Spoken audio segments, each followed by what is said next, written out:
It's fine. That's fine. It's all fun. To me, it's more of what I get out of it is I get to meet new people and I get to see how they live and I get to see how they react to different things. Like here, I know a lot of the neighbors are not happy with Cabrini students that move in or Villanova students move in because they feel like they're being kept up at night and they can't sleep. So they're really aggravated with it. Is that of a percentage scale between 0 and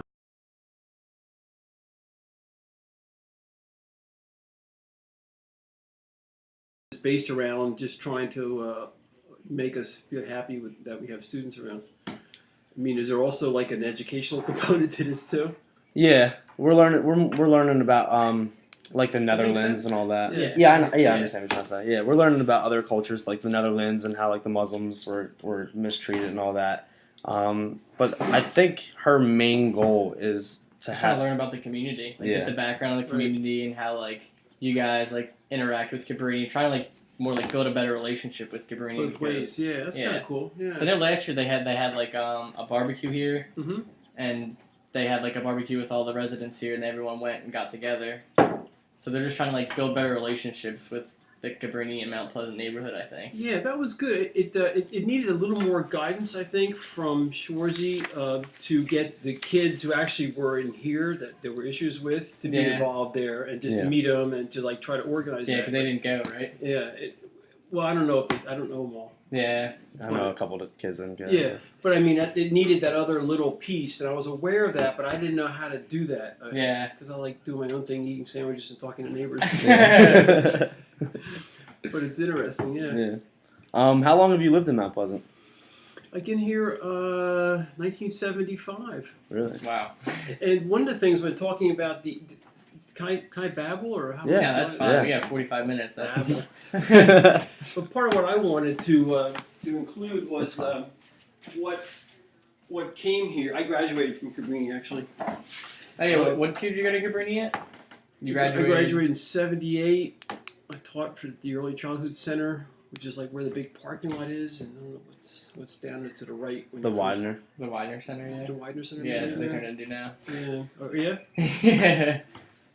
But anyway, I'm just looking at the my mom. I just see my mom. She's 93, so she just got. I guess what I'm talking about is in moving in here at the time. There was Alex Baghorn, who was an old white guy who worked at the Westchester University, the Westchester government as like a prothonotary, whatever that is. But and then it was me and all the blacks. If that's okay to say that. Yeah.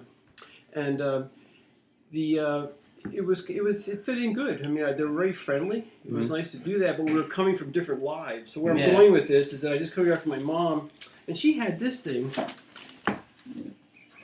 It's like 1936 when she was competing. They were saying that her swim club, her sister, her, and another guy were going to compete at this swim organization. This is Lithuania, by the way. Yeah, I was wondering what language that was. It was like a big thing, to do this. Just thinking how like small school this is. Yeah. And so I had. Did you get that or? Yeah.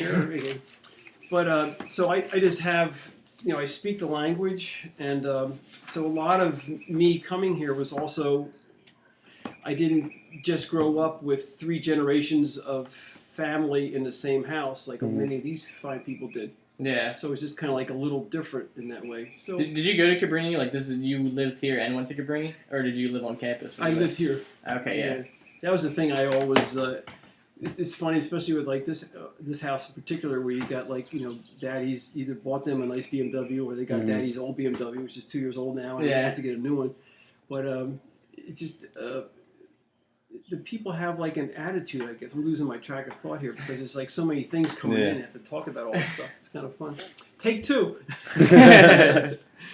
But yeah, I worked. I don't know what my point was that I've always been a little jealous of people who go to full-time college, because I always went from 78 to, from 68 to 78. I went to school at night and worked during the day. So part of what I can see with the college kids is that they got like such a gift. In fact, I saw on NPR that if you took all the salaries of all the people in the world a millionaire would be considered somebody making $45,000 a year. So just thinking about that, like, I'm really fucking lucky. These kids are lucky. They got a BMW. They're going to college. Yeah. So but then you need the respect of the neighborhood, and that's where your class comes in, just talking about diversity and how you fit in. But in showing you this thing is that my father and mother were Lithuanians. Mm-hmm. My father came over in like 1900, and his father came over in 1900 and started a bar because he was going to be conscripted into the Tsar's army, and he didn't want to go in the army. So the brothers split. Mm. My mom left in 42 with my father because they got married, and then the war was coming, and it'd probably be better to get the hell out of Lithuania before the Nazis and the communists came in. So that was a big difference when I came here. I was just experimenting with like health food, and it was just a really different environment. But I was a working class, so I went from having a summer home and father having an airplane. I wanted to be a water skier professionally. From that ridiculous attitude in life, when my father split, he introduced me to his girlfriend when I was 16, 18. There's a U-Haul truck. I graduated high school. And he's throwing shit in there. My mother's going, don't throw that. That's your son's. Well, I bought the damn thing for him. And so that was the end of Dad. So I became working class. But it was really cool because the people were nice. Yeah. And I had a house in the city, so I moved here because it was a good school district. Yeah. I had the money for like private school for my 3 daughters. And the people who were working class, we really got along real well. Yeah. And when the crack came in a little bit, it sort of skewed things. People got a little embittered. Yeah. That, this Whitey, is doing good. He's got this big addition, and things are like, he's doing well, so we probably got to, like, throw an egg at his house or something. Anyway, but this is my house when I first bought it. If you looked outside, you walked in right next to this thing. I don't know if you can see it. I can take it out if you want. I'm just going to take pictures instead. I'm See just what that's happens. recording. I'm just taking pictures. Yeah, that's fine. Yeah. But a lot of the people, they just were accepting. The guy next door came over with his wheelbarrow when I bought this place. It was $16,000. It's like my mom telling me that coffee was a nickel, and it's like Yeah. But I'm still working on it. I mean, it's just like drywall's not painted, and I do this for a living now, carpentry. I graduated with an early and elementary degree. Yeah. And that was something else that I really enjoy seeing here is that since I've been here, more and more of the people here are becoming educated and solid middle class as opposed to just working class. Yeah. And some have moved out, but others have fixed their houses up and are staying in. Yeah. Have you had like any like interactions with the Cabrini students? Like, do they negatively influence or like positively influence you guys at all here? No, we have a talk. It's fun. This crowd has been a little more standoffish, I guess, because, well, the cars that they have is kind of indicative of how they brought up. Like I was more upper middle class. But they don't have the must be salt, huh? but they don't have the respect, I guess, of what they have. They don't realize what they have. When you and talking to people, you listen to all these people, you're getting like a broader picture of what happens. Like my mom, when she came to this country in 42, and she took went to get a drink of water and used the bathroom, and then she was wondering why there was all these black people there. And she didn't understand it. This was like water for just the black people, and this is the toilet for the black people, and it didn't make sense. Yeah. Really? Yeah. So for me, it was kind of reverse racism in here sometimes, because some of the families who are still here just they've been shit on by whites, and so they're racist. Yeah. On the other way around. And other ones, they're real nice people. Yeah. They're great. My Mrs. McLean over here, she used to always hang out in the summer with her broad or big breast. She was an older lady. It was funny. I'd be driving down my truck down the driveway. She'd say, Tommy, yeah, hi, Miss McLean. It's hot one today. She said, yeah. You got any dinner? I got some dinner for you. And she grew up here since the 40s, cooking for some of the wealthy people. Her son really? Was involved in that. And it was just an acceptance. It was a way of talking. I think with the college kids, there isn't this, you don't own your property. Yeah. And so you're a little removed. If you look out in their yard, I don't know which way the wind blew today, but you'll see like cups and stuff around there. They don't take care of it. For stuff just like, littering. So where that comes from and growing up in upper middle class doesn't really fit. I don't know what the disconnect is, except after 18 years of being sheltered, you're out into the world, and you can do what you want. You can Yeah. experiment with sex, drugs, rock and roll, and Dad's not saying, "Okay, 10 o'clock, be quiet." Yeah. So that's where like it's kind of like you have to learn how to do that. I want to start a class. I talked to the guy, I don't know who's in charge of Gingrich? teaching students. Gingrich is one of them. Yeah. Is he academic or is he just? I think he's Easy academic, academic affairs, yeah. He's the other guy on the other side. But anyway, I was telling him I wanted to start a class for like just how to party in a neighborhood. I would take it. I would take it. I'll be your first student. Yeah. So the when there is a interaction, it's nice, but we're just kind of like different. Yeah. Just like for me, to some of these, when I lived here all these years, some people I just would say hi, recognize their car, and never talk to them again until the next time we happen to bump each other on the street. We talk for a half hour and just catch up, and otherwise we have our own lives. Yeah. That's the way it is with students, I think. Also, Yeah. You're pretty much doing your own thing. You're just in another world. You just happen to be sharing a neighborhood together. Yeah. With that, do you find there's more problems now that more students have moved in? Like, do you find yourself like you can't get to sleep because it's loud, or the amount of cars on the street? Yep. Yeah. I mean, that's where the problem comes in. That's where the police get involved. Yeah. Because sometimes I've gone over in the house up and talk to them, say, hey, your music's loud. Can you like turn it down a little bit? And sometimes some of these crowds say, hey, oh yeah, sure, sorry, or some guys come over and say, hey, is this too loud? And they're just like trying to reach out. And I think that's what you have to do as neighbors too. It's like, hey, can you like not burn trash? It's like smelling or something. You gotta talk to them. And, like everyone's trying to live together. So you would definitely prefer if the students were more like interactive rather than more standoffish. Like they tried to become a part of the community rather than just like live in their own world and like try to like not bother you guys. So interactive, I guess, yeah, in a sense. It's not that you have to go out and it's like say hi, how you doing? Yeah. How's your mom doing today? Yeah. But you just like keeping track of your stuff, as far as the noise and litter. Just be aware that at 2 o'clock when you're drunk, you shouldn't be yelling and screaming and peeing outside. Yeah. Because it's quiet. I mean, my bedroom's right there. They're all. So you just gotta like tone it down. Yeah. And that's the thing. It's hard to realize when you just slammed a bunch of beers and inhaled, and you're feeling really good, and but the sound travels and stuff. Yeah. Do you find that there's more drugs in Mount Pleasant now that there's students, or was there a problem with that before? When I first came in here, there was a guy came to the door. He's still in the neighborhood. And he asked for some money for roses because his aunt died. Mm-hmm. And so I gave him some money. He came back in the afternoon, it was in the morning, and he was totally wasted. And he said, I need some money for some roses for my aunt. And I said, he's drinking 4 roses. So that was the last time I ever lent him money. Yeah. Yeah. But there was more like that kind of thing. The crack came in with one lady who was a retired teacher, and somebody came in to take care of her. And nothing against Philly, but came out of Philly, probably not very well educated, and brought drugs and cats in. And the crack really messed things up, because then I'd hear people knocking on the window, Tom, I need $20, or I need money for my baby because it needs formula. And so but they were all very, well, among themselves, since I was an only kid, I really liked their camaraderie. They're all sticking together because of the racism. This was their little enclave all along the wealthy main line. That was coming out of the barber shop, though, right? That's like where all that was like happening. Yeah, I did hear that. Yeah, I'm not too privy on what's going on up there.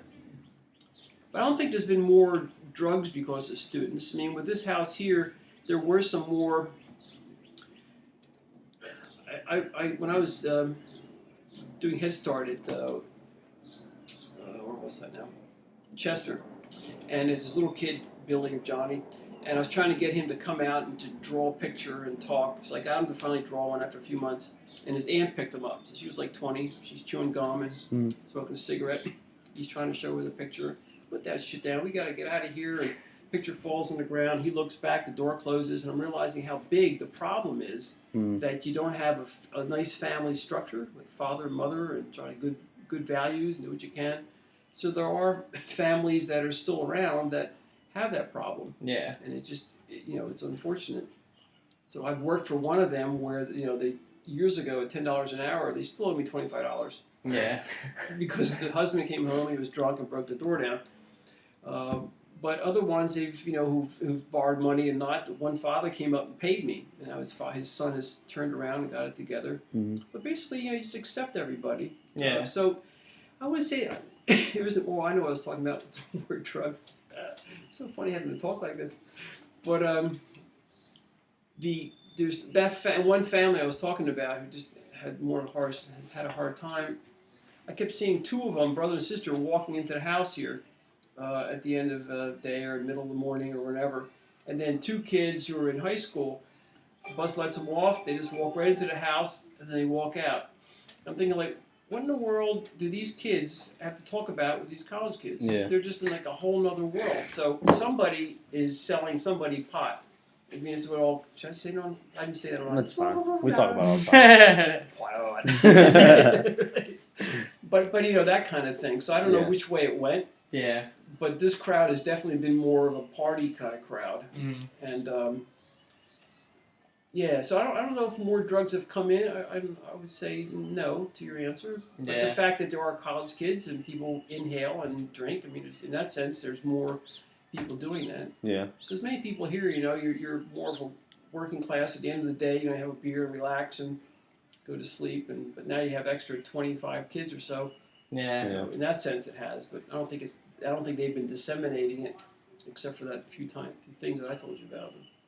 Do you have much do you have much crime around here? Because I know the house up the street got robbed recently.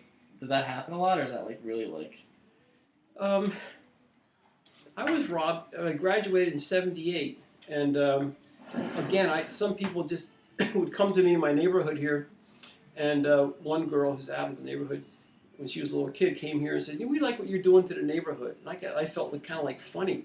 It's like I don't want to do anything special to the neighborhood. I just want to live. Yeah. And then other people would say why are you whiteys in our neighborhood? Or Really? you interviewed Alan Brown? Not that us. was the other no. kid. Okay, across the street, one of those guys.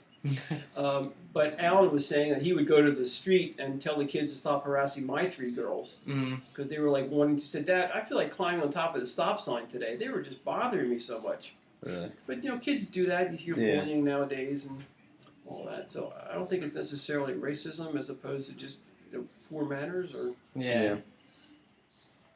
What do you have a rough estimate of a year that college students started coming into this neighborhood, or was there always students? 2012. Well, it's always had renters. Yeah. But not specifically college students. Mm. I know with some houses, the house he's looking at next year has the is it the student lease? Mm-hmm. So it's strictly for college students. When you say student lease, is specifically students? Yeah. Oh, okay, I didn't know that. So Yeah. it's a different lease of some sort? Or? I believe so. Yeah. Yeah. It's a renter's lease for a student because it has to go through the township. The township has to sign off on it and everything. Okay. So I didn't know if they've always done that or if it's a new thing they started with students coming into the neighborhood. I guess with this house across the street, again, this family across the street used to live over here and another house up there, and the one Uncle Bill, everyone had nicknames here. He was June, so he had a shop in the back. He got hit by lightning, which was weird one night. Really? But he did upholstery, so we would have a beer, and I'd talk in my shop in the back, and we would just talk about stuff and life, and so his. See, where was I going with this story? What's your question again? About what year the students started coming in? Oh yeah, so his sister lived across the street. She moved. Her son was actually a pro ball player for Baltimore or something. Really? And back in the 70s. So he made money, so she actually moved to Baltimore. And after she sold it maybe 10, 12 years ago, is when the investor bought it and then started to rent. And that's where it started to change because, if you look at the place, it wouldn't cost much to paint it, to fix it up. But I don't understand what he's doing as far as an investment. He's a financial guy. It's why not invest in your property? Why run it to the ground? Yeah. When I lived in the city, I could see that where neighborhoods change. The older people move out, or the younger ones get educated and move out, and nobody wants to be there anymore, and you start renting it. Less educated, cultured people come in, and pretty soon the neighborhood goes down. So, yeah. So a couple of years ago, they probably started coming in? About 10. 10. 10 years ago. The first ones I had fun with were master's level girls from Villanova. They were. It was fun watching them because some of them were pretty hot looking. but they had like the dumpster there, and I kept noticing all these bags in my dumpster. I'm thinking, what the hell is this all about? And one day I saw them. There were 2 girls with like 4 bags, and they throw them in there. So I come out and say, "What are you doing?" "Oh, we thought this was a community dumpster, tee." So I took them and threw them on their damn porch. And then one time, they shoveled snow, and I was dating a doctor girlfriend, still a friend of mine down in Philadelphia. She came up, parked in the space that was shoveled. They got really pissed and put a letter there, how dare you park on this, we shoveled and everything. And it's like, oh, geez. So then one time, Christmas Eve, I guess, I had to go out to buy something for dinner, and her car, one girl's car, was parked in my driveway.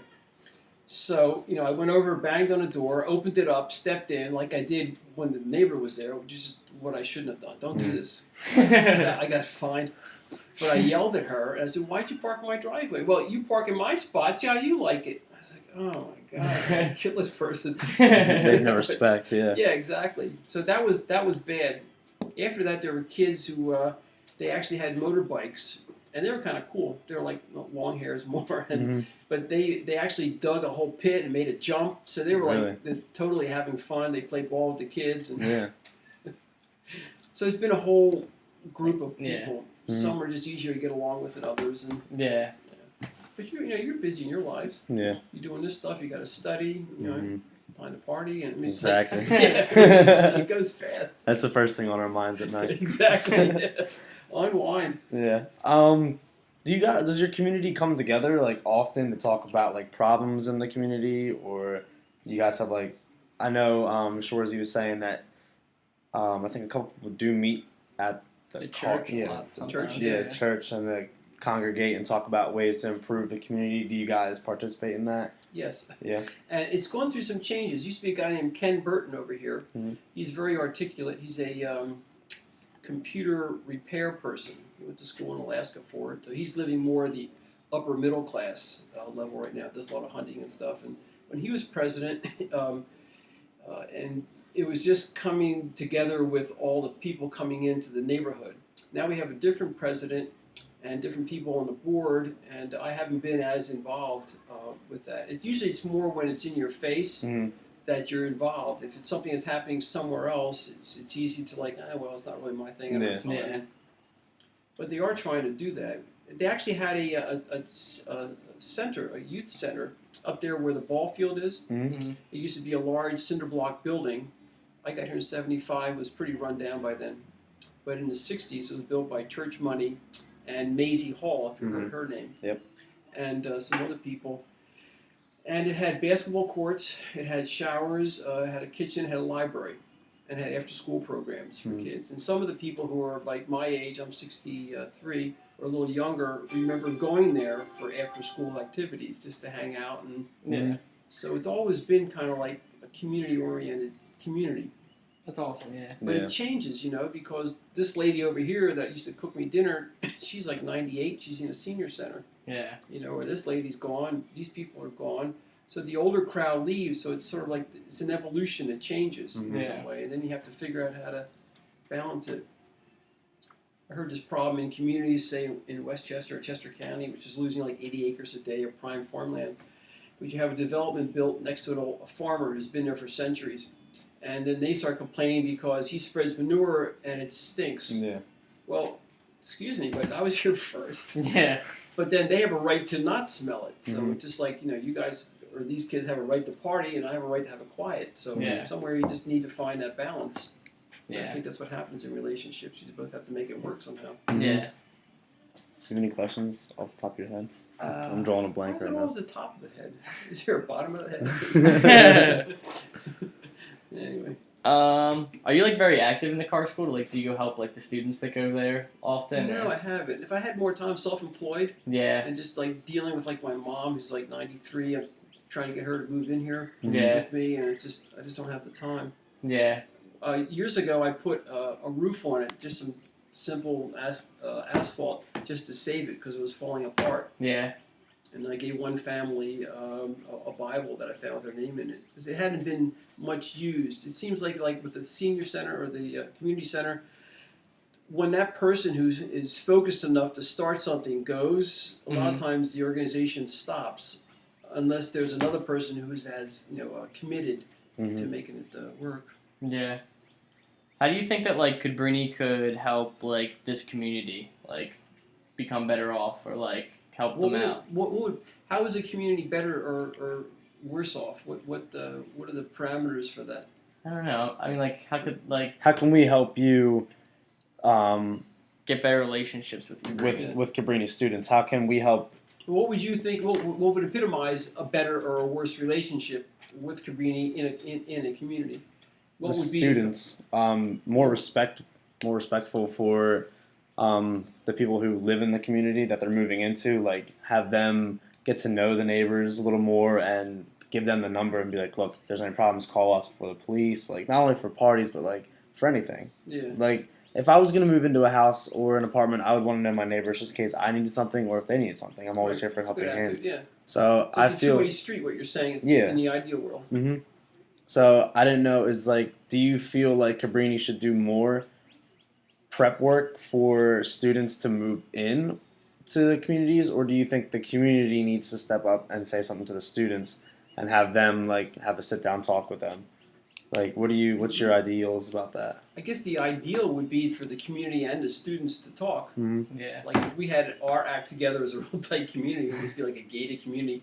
You meet the people and tell them about us and curfews or whatever, Yeah. trash is, and get to know the students and what they're like. Yeah. But that's kind of like totally idealistic. Yeah. And the same with you guys. It's like coming into a neighborhood. I guess Cabrini could make them aware that you're coming into a community, but it's hard for a student too. You're moving in, your dad's dropping you off. You got to do this. You got books and stuff, and then I got to go over and like meet somebody. I mean, that takes a really special kind of commitment to do that. Yeah. So I think that it goes both ways. I think the students need to like try to introduce themselves, and the community also needs to introduce themselves. Yeah. In an idealistic world. Yeah. But it's hard to orchestrate that way. Yeah. Have you come in contact with some of the students from Cabrini that live here?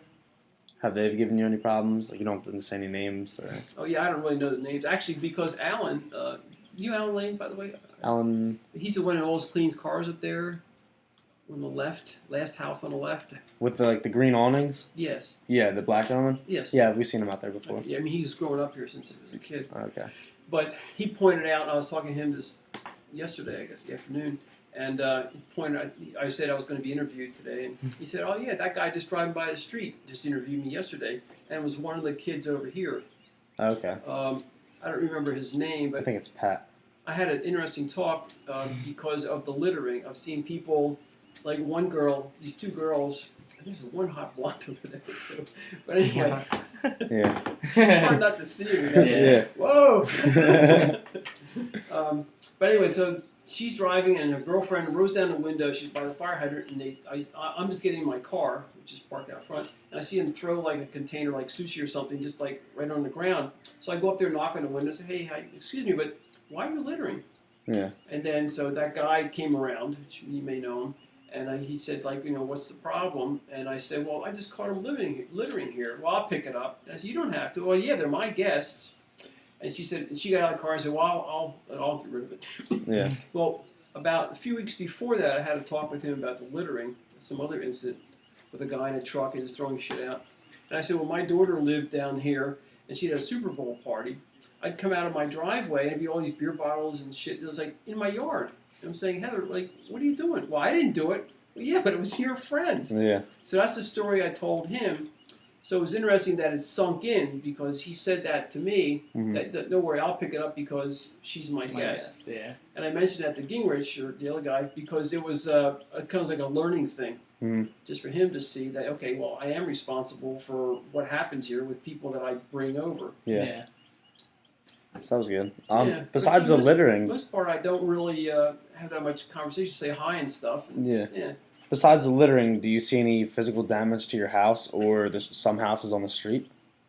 No, I noticed my car, it was smeared on the driver's side window. I got in there, I was thinking, oh, this is dirty. And it seemed like it was something. I don't know what it was. It was a Coke. So again, if the kids knew that I told on them, Mm-hmm. could they have done it, or could it be the kids who are over this house over here where they have more of a they've had a harder life, Mm-hmm. and they could have just done it because I'm a whitey or because they just felt like doing it. Yeah. So, but no, I haven't seen any particular damage. I think it becomes to the realtor as well. I mean, the owner Mm-hmm. that he needs to. Be more strict. Yeah, like if you came in here and all this stuff was all covered with empty pizza boxes and stuff, we'd have a different feeling than the fact that I took all the pizza boxes off and you have a nice clean table now. Mm-hmm. So that's what happens when you rent. If you don't clean up the place, the next people that come in, they take it at the level you see it. If you if you ratchet up the level, paint it, clean it up, then people are going to more want to live at that level. Yeah, it looks nice. You're going to want to keep it nice. Mm-hmm. It looks So I think it's the landlord's problem as well. Yeah. Are you like accepting of the students? Do you like that the students are here? Or are you like bothered by their presence or like? No. That's cool. No, that's cool. Yeah, in fact, we had one house, two houses, three houses, four houses, five houses, about 10, 12 years ago, where like families left and about 5 or 8 kids left. And before we would go like summers, like, would they just shut up and stop playing in the street? Then it got really quiet. Yeah. It's like, would somebody make some noise around here? So it's nice to see some activity in life and stuff. Yeah. It's just different when you see taxi cabs coming down here and 10 people getting out of the car Mm-hmm. and they're just going to like party. Yeah. So then it's just like, it's just not a bunch of people, like, if they want to sit out there and play ball and have a beer and whatever, and it's kind of cool. Yeah. It's just nice to have that activity. Mm-hmm. Do the kids in the neighborhood that are growing up here? Do they interact with the students or anybody that lives in the community? Like, do they interact with you when you're out there? Do they say hi? Are they nice Kids to in you? the community? Yeah. Yeah. Yeah. Yeah. I'm Mr. Tom. Yeah. And sometimes if the kids if the college kids are playing ball or something out here, Mm-hmm. and it's kind of like a pickup game, some of the black kids are kind of, hey, can I play? And they'll get involved and play a little bit. Is there much interaction between like the life around here, the community, like the basketball courts? Like, are there like college students and like community kids that go and hang out there, or it's just kind of like?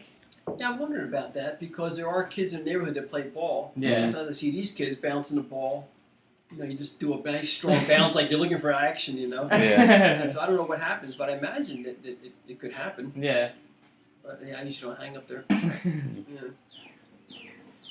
Do you see more, I should say, African Americans moving out or moving into the community? Well, because of what happened with the various people leaving or dying, Mm-hmm. I've seen more move out. Okay. In fact, there was one time years ago when I saw 2 white women with carriages on the street, and I thought, oh shit, the neighborhood's going downhill. The white people are moving in. Are there a lot more white families or black families that live? There's still a lot more like black family prevalent, right? More black, yeah. Yeah. And plus, a lot of them they've been here for a long time. Yeah. There's a lot of generations. Mm-hmm. I've always liked that about them too. Is that they live with their grandmother, mother, Yeah. siblings, and stuff. There's a lot of the Bird families that live here, right? Yes, there are. Yeah. Yeah. Yeah, they've lost a lot. I think there's 2 brothers left. And then Barbara. Where does she live? Yeah. Well, She Barbara Okay. married into a bird. She Oh, doesn't. okay, Yeah. okay. Correct. Yeah. Okay, yeah. And actually, this house was a Smith house, and that was connected to the Birds, I guess. So Yeah. there was a little stuff going on. I got the house because it left the family. Yeah. I didn't know that. When you first moved in, who'd you move in with?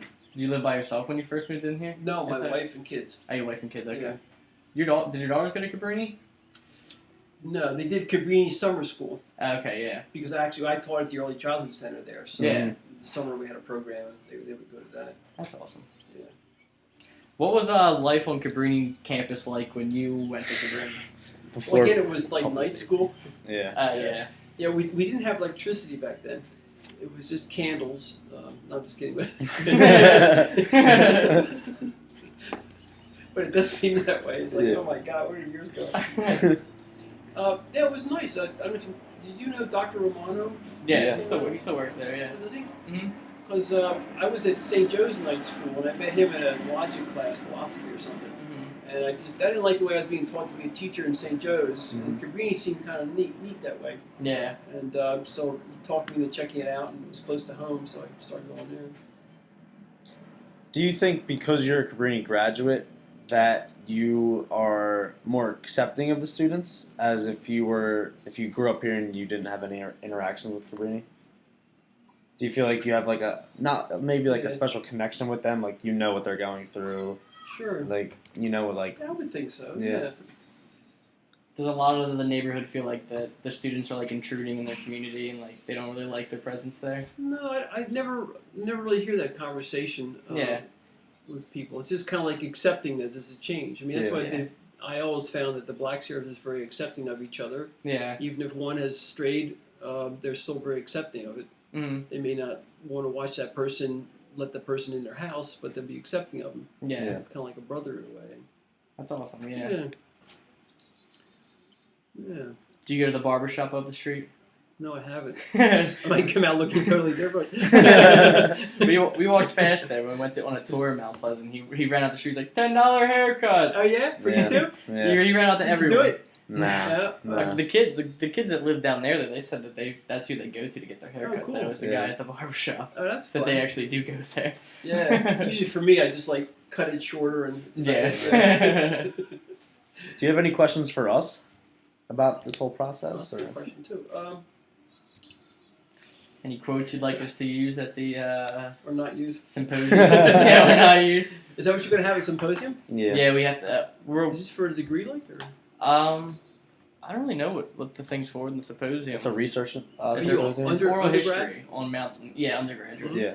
It's just like an oral history presentation of the history of Mount Pleasant. Oh, interesting. Yeah. Well, I think there's also that there were Italians, and I believe an Irish in here.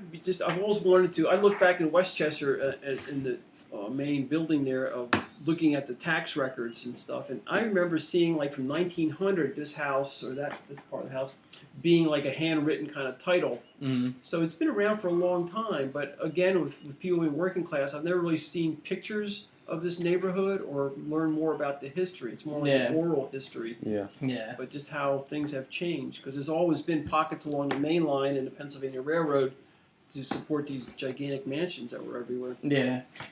So I'd be curious to see more about the history of it, I guess, and just if you're presenting it, it's not just black and it's college students coming in. I don't think. Yeah. There was other people, like other groups that were here too. So what are you going to be doing? What's your degrees? I was math, but calculus 2 destroyed me, so I switched over to business major. It's still math, but not as serious. Huh? Yeah. Yeah, I'm trying to minor in math. Trying to be an actuary. It's like insurance, kind of like that's dealing with statistical analysis for security companies and that So kind of stuff. Good in kind of like interpolating trends. Yeah. Yeah. That's what my aunt does. And she said if I could at least minor in math, that she could get me an internship next year Cool. to start doing that kind of stuff. And what level are you in undergrad? Both sophomores. Yeah, we're both sophomores. Yeah. Cool. Yeah, it's neat you're doing this at the sophomore level. Yeah.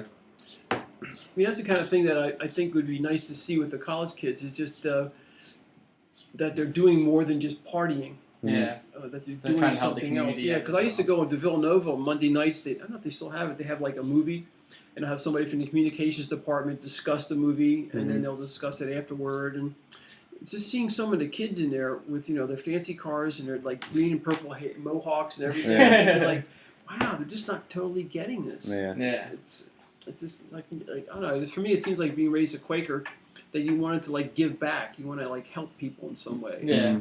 Not just be self-serving. Yeah. So hopefully you guys will do that. What are you majoring in? I'm a communications major. Oh, are you? Okay, Yeah, I'm real interested in like the editing of videos. Oh, cool. I love being behind the camera, so Nice. yeah, I'm gonna kiss ass tomorrow at the NBC 10 show. Hopefully get an internship. Yeah? Yeah. Is that what you have to do? For Yeah. our class, we go visit Yeah. the NBC 10. We sit Downtown? Yeah, Yeah. we sit in the studio, and then afterwards we meet the crew, the Mhm. backstage crew. 'Cause that's what like Lucas did, George Lucas, back when he was a kid. He just really liked editing. Yeah. And then like he just took off. It's Yeah. like, oh my God, Spielberg is like, Yeah. that's kind of fun. Well, let's see. What else we got to talk about? I'm out of questions. Yeah. How long we at? We're almost at 40. 5 more minutes. All right. We could squeeze 5 more minutes out. Yeah. Um, Let's see what else is there. Hey, what do you think the school could do to? I mean, how would the student want to like interact more with the? I mean, it's all if like two of you came and knocked on my door and say, hey, I'm Anthony Ray, and here I am, and it's going to be your neighbor for a semester, and how you doing? And so, but that would be kind of awkward to do by yourself. Yeah. Again, it takes a little more time and energy, but you think this? How would the school help in?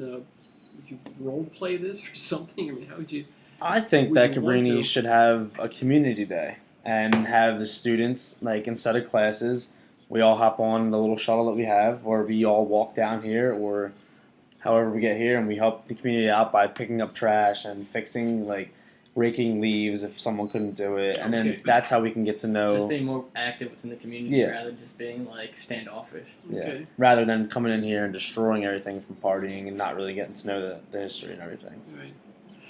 I wonder too if you could put a flyer out ahead of time, Mhm. like Anthony and Ray are going to be moving into 985 Mount Pleasant, and this is us. This is our numbers here, and someday we'll meet you on the street or something. And Yeah. if we could put like a flyer ahead of time, or it seems like a lot of hassle in some ways too, because normally you don't do that in an apartment. You just Yeah. want to Yeah. like get a place to live and go on with your life, and then you got to talk to people and. Yeah. This is a tough one, but it's good what you're doing. Is just trying to start dialogue like this, I guess. And, Mhm. Yeah. I mean, you 'Cause I feel guys like are going to that's- be open to it since you just went through this. Yeah. Yeah. I feel like as a big part of like moving into a community that you should like want to actually be a part of that community. Like if you're gonna like come in here and like live here, that you should at least like try to become active and like Mhm. know everyone. Because me and my friends, we actually are looking at living in the house a couple of doors down from you. Oh. Yeah, it's I think it's 976. What does it look like? It has like the big crater in the backyard. The new deck. Yeah, new the deck. Oh, new deck. Yeah. Yeah, he's a good landlord. Yeah. He's been Lou. really- Yeah, I've been talking to him a lot. Exactly. I think we're gonna sign the lease soon, and Oh, cool. part of what we've talked about is like I told them that the only way I'm gonna live here is if everyone's gonna like actually like be active and talk, because we're all planning on when we move in here to come meet everyone in the neighborhood and like introduce ourselves. Making That's cool. cookies. Make some cookies. There you go. Because we all feel like if we're gonna live here that we should like show some respect to the people that live here and Mhm. like talk to them. And I think you also have to try to keep people honest. Yeah. Like, don't leave your window down and your cell phone on the car seat overnight. Yeah. Just what I'm saying, just keep people honest. Yeah. Because there still is like some people around that that if they get a little drunk or something, something's happening in here with Lou's Yeah. other house, and I don't understand what went down because Lou has a lot of attitude. Like he thinks people are against him, but he has a way of putting his foot in his mouth. Yeah. Where he's talked down on people whose sons have gotten into trouble, and he's been saying like, well, our neighborhood, is really getting better since I came in here and stuff. Well, he's like setting him off like he's like really fixing the neighborhood. Yeah. But I like him. He's a nice guy. Yeah. Very, very sensitive, I think, just about people and what they think about him. Yeah. Because I know the girls did move out because they were scared after their house got robbed. That house. Yeah, Yeah. the girl they actually live across the street from the one that we're thinking Yeah. about moving into. Yeah, I noticed it's pretty empty. Yeah, they all moved out because after their house got robbed, they were spring break, and then they refused to go back. They moved out. Yeah, apparently, like somebody got in the window Yeah, Yeah. and then took, laptops. I don't know why you would Xboxes or leave whatever. laptops over spring Spring- break. yeah. Somehow they lost their laptops and everything, so they wouldn't go back there. Yeah, But robberies can happen anywhere, so that didn't stop us Yeah. from wanting to move in. yeah, that's good. Yeah, I think you'll like Lou. He's nice. Yeah, he is. Yeah, so you guys would be good in the neighborhood. Oh, you are. You're not. Yeah, I'm not. No, I'll be it's- here. I'll be here though. Cool. I'll I'll come be visit here. a lot. Yeah. Yeah, I think Lou's pretty cool. Yeah. That's one of the reasons I was like really interested in this class. That was because we did come to this community, and I thought that'd be cool for someone that's probably going to move in here to like get to meet the neighbors a little bit. Right. Mhm. There you go. yeah, Yeah, I think it'd be fun having you. So you might do this in the fall? I think so. Cool. I hope it As works long out. as everyone has their financial stuff straight. How many people can be in that house? We only have 3. 3, okay. Yeah. Is that like 500 apiece or something? A little more than that, like 550. Oh, is it? Okay, yeah. It's not that bad though. Just trying to think what rent goes for. Yeah. Yeah. It's not too bad though. Yeah. Yeah, I've had one. I put an ad on the computer at Eastern for some help, And this guy Paulo from Portugal responded when he was a freshman. Now he got a master's and he's out of there and he's doing his own thing in life, but we still hang out together. And so I worked with him for years as a helper. And, he for a while lived in Mount Pleasant at the top of the street in the house. But then since then he was always going to different places, down in Stratford and this house in Conchie, and I kind of thought they had a good deal. And That's cool. It was kind of fun. Did we make it? Yeah, 45. Oop, there we go. Ding! See you guys.